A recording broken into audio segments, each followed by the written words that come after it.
আমার আব্বা ঈদের দিন চশমা কিনে দিয়েছিল আমাকে, লাল রঙের, 2 টাকা দাম, এলাস্টিক দেওয়া। উপরে তাকায় দেখি আসমান লাল, নিচে তাকায় দেখি আব্বা লাল, বাড়িতে এসে দেখি আম্মা লাল, সিমাই লাল, বিরিয়ানি লাল। আবার 2 টাকা দিয়ে আম্মার থেকে কিনছি হলুদ। এবার চোখের দিয়ে দেখি দেখি আসমান হলুদ, বাড়িতে এসে দেখি আম্মা হলুদ। একসাথে 2টা মজা কেমনি নেওয়া যায়? ডানে তাকায় দেখি আব্বা হলুদ, বামে আব্বা লাল।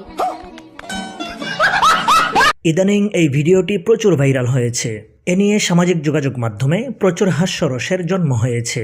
অনেকেরই ছোটবেলার সেই মেলায় কেনা 2 টাকার চশমার স্মৃতি মনে পড়ছে। তবে আবার অনেকে জানতে চাচ্ছেন এই ভয়েসটি আসলে কার, কি ওনার পরিচয়, কেনই বা এমন একটি রসাত্মক কথা তিনি বললেন। ওনার পরিচয় জানার আগে সেই ছোটবেলার স্মৃতি মনে করিয়ে দেওয়ার জন্য ভিডিওটি আপনাদের বন্ধুদের মাঝে শেয়ার করুন। ভিডিওটিতে লাইক দিয়ে আপনাদের মূল্যবান মতামত কমেন্টে জানিয়ে দিন।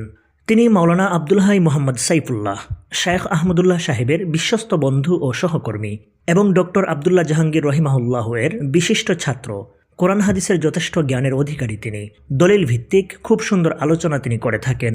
তিনি মাঝে মাঝে উদাহরণ টানতে গিয়ে কিছু রসাত্মক কথাবার্তা বলে থাকেন। তন্মধ্যে আমাদের দেশের হলুদ মিডিয়ার বিষয়টি বলতে গিয়ে তিনি তার ছোটবেলার উদাহরণ টেনে এনেছিলেন। ছোটবেলায় ঈদের দিন বাবার সাথে মেলায় গিয়ে লাল রঙের চশমা কেনার পর দেখেন সবকিছুই লাল। দেখেন তার আব্বা লাল, বাড়িতে গিয়ে দেখেন তার আম্মা লাল, সেমাই লাল, বিরিয়ানি লাল। আমার আব্বা ঈদের দিন চশমা কিনে দিয়েছিল আমাকে, লাল রঙের, 2 টাকা দাম, এলাস্টিক দেওয়া। উপরে তাকায় দেখি আসমান লাল,